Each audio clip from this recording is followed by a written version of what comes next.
Let's empire Bihar के प्रणेता एवं बहुचर्चित आईपीएस विकास वैभव रोहतास जिले के डिहरी पहुंचे, जहां उन्होंने 22 मार्च 2025 को पटना के बापू सभागार में होने वाले कार्यक्रम को लेकर चर्चा की। विकास वैभव ने कहा कि रोहतास ने उस परिवर्तन को देखा है जब सब लोग असंभव मान रहे थे। इस मुहिम के माध्यम से मैं बिहार के सभी युवाओं को प्रेरित कर रहा हूं कि अपने सत्य को जानें। प्राचीन काल में बिहार अग्रणी राज्य था, इसका कारण हमारी सोच थी। इसलिए हर जन तक पहुंचाने के लिए छोटे छोटे कार्यक्रम तो होते ही रहते हैं। बड़े कार्यक्रम के माध्यम से ही हर गांव के हर जन तक इस संदेश को ले जा सकते हैं। बिहार को यदि बदलना है, स्टार्टअप और उद्यमिता की क्रांति लानी होगी। इसके लिए बड़ी संख्या में युवाओं को आगे बढ़ना होगा। रोहतास के सासाराम में पिछले 1 दिसंबर को नमस्ते बिहार कार्यक्रम का भव्य आयोजन हुआ था। इसके बाद छपरा में हुआ था। आने वाले 9 फरवरी को वैशाली के हाजीपुर में एक बड़ा कार्यक्रम निर्धारित है। प्राचीन काल के बिहार एवं आज के बिहार में जो पिछड़ापन आया है, इन कार्यक्रमों में चर्चा की जाएगी। कैसे बिहार में स्टार्टअप और उद्यमिता की क्रांति लाई जा सके, इसलिए पूरे बिहार में लेट्स एम्पायर बिहार अभियान के तहत कार्यक्रम किए जा रहे हैं, ताकि ज़्यादा से ज़्यादा बिहार के लोगों को, खासकर युवाओं को प्रेरित किया जा सके। आज बिहार में जाति और संप्रदाय के नाम पर आपस में संघर्ष कर रहे हैं। आज हमें जहां होना चाहिए वहां बिहार नहीं पहुंच रहा है। आज बिहार की पिछड़ी राज्य में गिनती हो रही है। इससे बिहार ऊपर कैसे उठे, आगे कैसे बढ़े, विकसित राज्य कैसे बने, इसके लिए लोगों को प्रेरित किया जा रहा है। लेट्स एम्पायर के अब 4 वर्ष होने वाले हैं। 22 मार्च 2025 को पटना के बापू सभागार में सभी लोग विकसित बिहार के लिए संकल्प लेंगे। अपने जीवन काल में जाति संप्रदाय से ऊपर उठकर उद्यमिता की क्रांति लाने के लिए अपना आंग स्थान देंगे। रोहतास से विकास चंदन की रिपोर्ट। देखिए, अभी रोहतास में हूँ।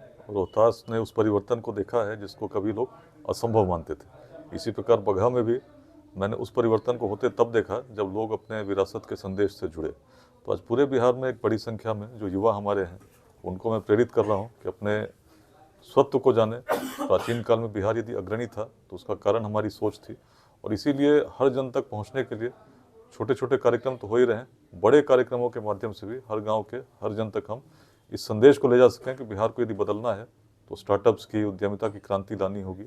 बड़ी संख्या में इसकी और हमारे युवाओं को बढ़ना होगा। उसके लिए हमको इकोसिस्टम का भी इस रूप में निर्माण करना होगा जिसमें स्टार्टअप सफल हो सके। इसी प्रयास में मैं लगा हूँ। रोहतास में भी बीते 1 दिसंबर को एक बड़ा कार्यक्रम नमस्ते बिहार 3य बृहद जनसंवाद हुआ था।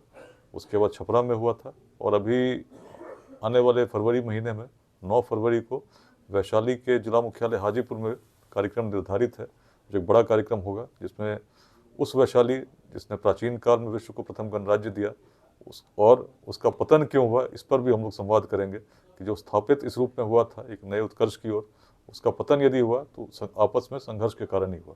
आज बिहार की जो स्थिति है, जब हम जाति के नाम पर, संप्रदाय के नाम पर आपस में संघर्ष करते हैं तो जहाँ पर हमें होना चाहिए वहाँ नहीं पहुँचते हुए हम बहुत पिछड़े राज्यों की श्रेणी में आ चुके हैं।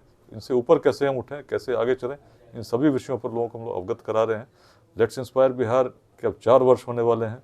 22 मार्च को उसका भी एक कार्यक्रम जिसमें विकसित बिहार के लिए सभी लोग संकल्प लेंगे कि अपने जीवन काल में जाति संप्रदाय के भेदों से ऊपर उठकर बिहार में उद्यमिता की क्रांति लाने के लिए हम लोग अपना अंशदान देंगे। ऐसा एक बड़ा कार्यक्रम पटना के बापू सभागार में भी निर्धारित हुआ है।